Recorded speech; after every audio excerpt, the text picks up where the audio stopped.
Good morning guys, welcome back to new session. So today हम read करेंगे ये news and the background of it, which is very important and can come and most probably will come in exam.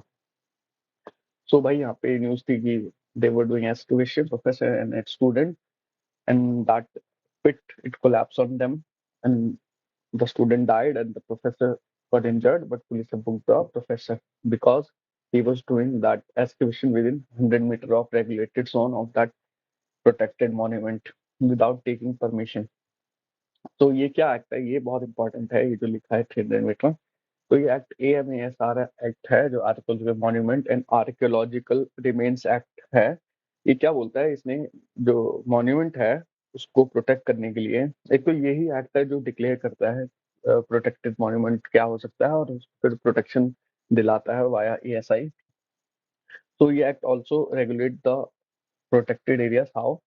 ये declare करता है कि जो protected monument है उसके विदिन 100 मीटर इस जोन को रेगुलर प्रोहिबिटेड जोन बोलेंगे। जो रेड उन्होंने मार्क किया है फ्रॉम, ये है prohibited zone. In this zone you can't do any sort of construction, कर ही नहीं सकते, इसमें कंस्ट्रक्शन हो ही नहीं सकता, पूरा प्रोहिबिटेड है यहाँ पे कुछ करना। और इसके आगे वाला जो 200 मीटर है, जो यहाँ पे उसको बोलते हैं रेगुलेटेड जोन।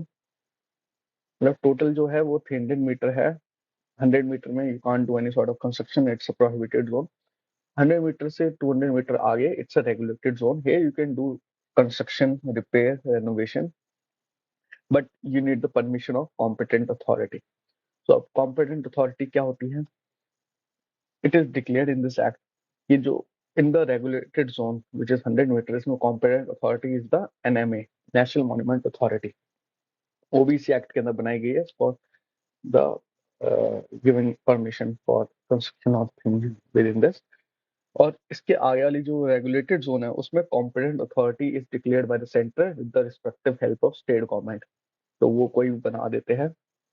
तो उसका रोल क्या है? If someone ask permission to do any sort of construction repair in this area, तो they will ask permission from competent authority. Competent authority will ask the recommendation on the NMA।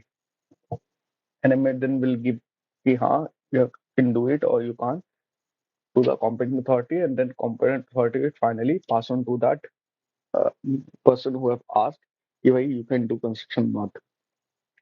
So what is the main point to be noted, that in the prohibited zone which is 100 meter where you can't do any sort of construction, but you can do repair and renovation with the permission of NMA। So repair and renovation can be done, but construction can't be done। Construction reconstruction नहीं हो सकता, repair renovation हो सकता है, but आगे वाले में you can do everything with the permission. और इसके आगे जो है 300 मीटर है, जो मतलब टोटल उसके आगे तो you don't need any permission from ASI और something, just you have to follow local municipal laws. तो ये हो गया आपका। और जो आर्कियोलॉजिकल सर्वे ऑफ इंडिया है, it was established in 1871। And जो इस एक्ट के अंदर जो मॉन्यूमेंट डेफिनेशन दे रखा है, historical cultural of national importance हो सकता है which is more than 100 years old. तो 100 years old is the criteria कि हाँ 100 ईयर से ज्यादा पुराना होना चाहिए। और जो same definition is for manuscripts in India. Manuscripts जो भी हो, it should be older than 75 years. Okay, thank you. Like and share and subscribe.